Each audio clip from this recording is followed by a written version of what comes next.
The accidental tourist एक lesson है supplementary का 9th क्लास का, जिसकी हिंदी इसमें बताई गई है। सर्वप्रथम लेखक का दावा है, ये लेखक दावा करता है कि वह वास्तविक दुनिया में रहने के लिए बहुत अच्छा नहीं है। वह कहता है कि उसे सबसे सरल चीज़ें करना मुश्किल लगता है। कोई सरल कार्य करने में भी उसको बड़ी कठिनाई होती है, जो दूसरे लोग आसानी से कर लेते हैं।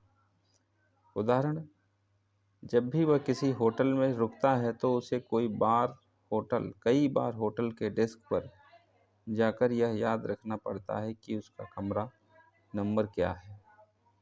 वह सिनेमा हॉल में बहुत सारी मुश्किलों का पता लगाता है, मुश्किलें ढूंढता है। उसका दावा है कि वह आसानी से भ्रमित हो जाता है। लेखक ईस्टर के दौरान हुई अपनी अंतिम पारिवारिक यात्रा की कहानी सुनाता है। वह एक सप्ताह के लिए बोस्टन से इंग्लैंड के लिए उड़ान भरते हैं, मतलब वायुयान से वो जाते हैं। बोस्टन में लोगान हवाई अड्डे पर लेखक को याद आ जाता है कि उसने ब्रिटिश एयरवेज के अक्सर उड़ने वाले कार्यक्रम में दाखिला लिया था, और वह कार्ड उस बैग में था जिसे वह अपनी गर्दन के चारों ओर ले जा रहा था। अपनी गर्दन के चारों ओर टांग कर ले जाता है। यह उसकी परेशानियों की शुरुआत थी। बैग का जिप अटक गया था, चैन उसकी अटक गई। लेखक ने इसे और कठिन से कठिन मेहनत की, बहुत तेज़ी से उसको खींचा, जब तक कि बैग का किनारा खुल नहीं गया और इसकी सामग्री फर्श पर बिखरी हुई थी। सारी सामग्री उसकी फर्श पर बिखर गई। इनमें लगभग 100 पन्नों के दस्तावेज थे। उसका पासपोर्ट था, अंग्रेजी पैसा, फिल्म और पाइप, तम्बाकू का पाइप, 14 आउंस टिन शामिल था। वह इस सोच से भयभीत था कि इंग्लैंड में तंबाकू कितना महंगा होगा। फिर उसने देखा कि उसने जिप पर अपनी उंगली काट ली थी।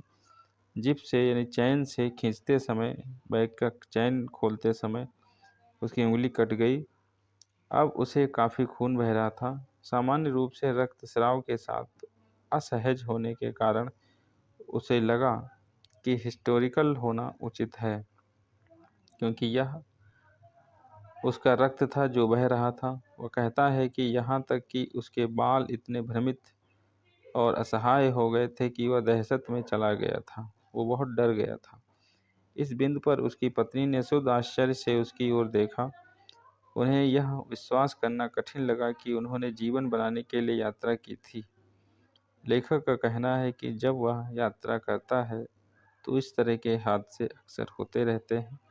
वह एक हवाई जहाज़ पर एक घटना को याद करता है जहां वह ठीक समय पर अपने बेल्ट बांधने के लिए झुका था कि सामने बैठे व्यक्ति ने अपनी सीट को फिर से दबाया। लेखक दुर्घटना की स्थिति में फंस गया था और केवल पैर के पंजे में खुद को मुक्त करने में कामयाब रहा था। यात्री उसके पास बैठा। वह कहता है कि एक अन्य उड़ान में उसने अपने बगल में बैठी एक महिला पर एक शीतल पेय गिरा दिया। जब फ्लाइट अटेंडेंट ने उसे दूसरा ड्रिंक सौंपा तो उसने उसे महिला पर ही थूक दिया। वह कहता है कि उसे अभी भी समझ नहीं आया कि यह कैसे हुआ। उन्हें याद है कि उसके हाथ ने नियंत्रण से बाहर काम किया था। उसके हाथों का नियंत्रण खो गया और वो जो ड्रिंक था वो दूसरी महिला पे गिर गया। 1950 के दशक की यह डरावनी फिल्म में एक सस्ते पीआरडीपी की तरह है। लेखक तब अपनी यात्रा के सबसे खराब अनुभव बताता है। एक उड़ान में लेखक महत्वपूर्ण विचारों को लिख रहा था और ऐसा करते समय वह अनुपस्थित मन से अपनी कलम को चूस रहा था, मतलब कलम अपने मुंह में डाले हुए था। फिर उसने लगभग 20 मिनट तक एक आकर्षक युवती के साथ बात की, जिसके बाद उसने टॉयलेट के लिए अपना रास्ता बनाया। वहाँ उसने देखा कि उसकी कलम गायब हो गई थी। कलम उसकी खो गई थी और उसके मुंह, ठुड्डी, जीभ, दांत और मंसूड़े गहरे नीले रंग के हो गए थे। उसकी कलम जो थी वो लीक हो गई थी, मतलब उसकी स्याही जो थी वो निकल गई थी और कई दिनों तक ऐसे ही रहेंगे क्योंकि स्याही से मुंह, दांत और जीभ सब रंग गए थे। लेखक कबूल करता है कि पॉलिश और परिष्कृत होना उसका सपना है। सिर्फ एक बार के लिए वह इस पर सब कुछ परेशान किए बिना डिनर टेबल से उठने में सक्षम होना चाहता है। खुद को कार में बैठने के दौरान अपने कोट को ठीक से मोड़ों और दरवाज़ों को बंद न करें जबकि आधा बाहर हो, और आइसक्रीम, मोटर तेल आदि जैसी चीज़ों के साथ इसे बिना दागे हल्के रंग का पतलून पहने। वह कहता है कि जब वह अपने परिवार के साथ विमानों पर यात्रा करता है तो उसकी पत्नी बच्चों से भोजन के बक्से से ढक्कन हटाने के लिए कहती है और उन्हें चेतावनी देती है कि कब वह मांस के टुकड़े काटता है। जब वह अकेले उड़ता है तो वह न तो खाता है और न पीता है, वह बस स्थिर और शांत बैठता है। कभी-कभी अपने हाथों पर उसे नियंत्रण से बाहर जाने और दुर्घटनाओं का कारण बनने से रोकता है।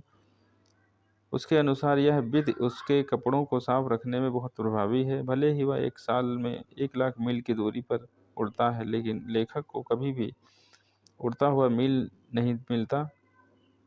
उसे यह काफ़ी निराशाजनक लगता है, खासकर जब वह लोगों को प्रथम श्रेणी में बाली की तरह विदेशी स्थानों पर उड़ते हुए देखता है।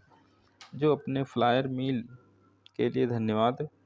इसका कारण यह है कि जब वह जांच करता है तो वह ज़्यादातर इसके लिए पूछना भूल जाता है, और जब वह ऐसा करता है तब भी एयरलाइंस इसे रिकॉर्ड करने में विफल रहती है।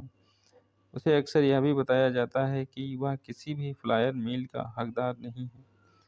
उदाहरण के लिए, ऑस्ट्रेलिया के लिए उड़ान पर वह लगभग उड़ता मील की एक बड़ी संख्या हासिल करने की उम्मीद की थी। अपनी निराशा के लिए क्लर्क ने उसे बताया कि कार्ड एक डब्ल्यू ब्रायसन के नाम पर है और ब्रायसन के नाम पर था टिकट भी ब्रायसन के नाम पर था, इसलिए वह कोई भी मील हासिल करने का हकदार नहीं था। उन्होंने यह समझाने की कोशिश की कि विलियम और बिल का बहुत करीबी रिश्ता है क्योंकि वे एक ही व्यक्ति हैं, लेकिन क्लर्क ने उन्हें खारिज कर दिया। लेखक को इस तथ्य से इस्तीफा दे दिया जाता है कि शायद वह जल्द ही बाली से उड़ान नहीं भरेगा, लेकिन इस विचार में सांत्वना पाता है कि वह बिना भोजन के इतनी लंबी उड़ान से बच नहीं सकता था।